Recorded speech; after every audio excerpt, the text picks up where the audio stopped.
I'm approaching 4 years of ownership with my 2020 RAV4 XSE Hybrid. Even though I love the vehicle, it's not perfect and there are a few things that could be better.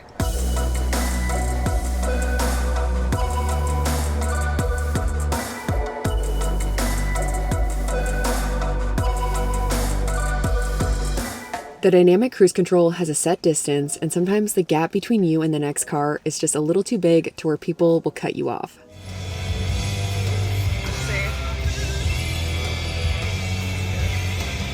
This isn't an issue if you're driving on a 2-lane highway, but on a busy freeway, it can get pretty annoying.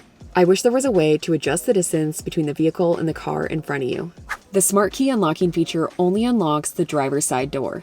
It would be great if when you unlocked the driver's side door, it also unlocked the passenger side door so you didn't have to manually unlock it each time you get into the vehicle. Whenever I ride with Matt, he forgets this and continually pulls on the door handle.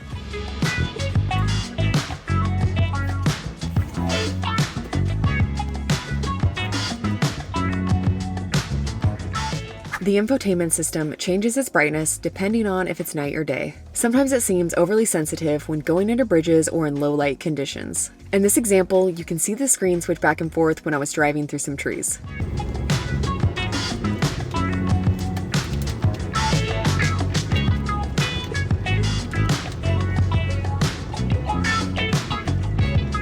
It would be nice if there was a way to manually adjust these settings so it wouldn't switch back and forth.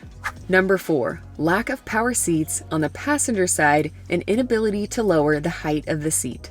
Being a fairly new vehicle, I was surprised that the passenger side did not have power seats. Every time my sister rides with me, she complains about the height of the passenger seat. She thinks she's too close to the roof, and unfortunately, there's nothing we can do. Remote start is a feature I've always wanted in a vehicle, and unfortunately, this one does not perform the way I expected it to. Jesus Christ. Bunch of birds in that tree. There are 2 ways to use remote start. The first one is by pressing the lock button on the remote 3 times. This method does not always work, and I find myself having to do it multiple times. Remote start. 1, 2, 3. Hold.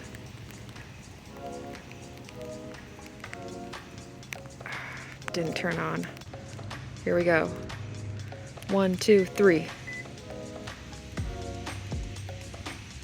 Come on. Okay, there it goes. The vehicle is on. That took a while. Now, I'm gonna open the door. And it turned off. The other issue is when you decide to get into the vehicle, it turns off and you have to restart the car. You can also start the car with the Toyota app. When I purchased the vehicle, the app was free to use for the first year, and then there was an annual fee, which I didn't feel that I could justify paying for. You also need to have cell service to get the app to work, which is very inconvenient. Overall, I do really enjoy this vehicle, and it's honestly the best vehicle I've ever owned. In the compact SUV class, in my opinion, the RAV4 stands out and has a lot to offer. These are just some minor things that I think could be improved upon. Let me know in the comments if you own a RAV4 or are considering purchasing one in the near future and what your thoughts are on the vehicle. Thanks so much for watching, and I'll see you guys in the next video.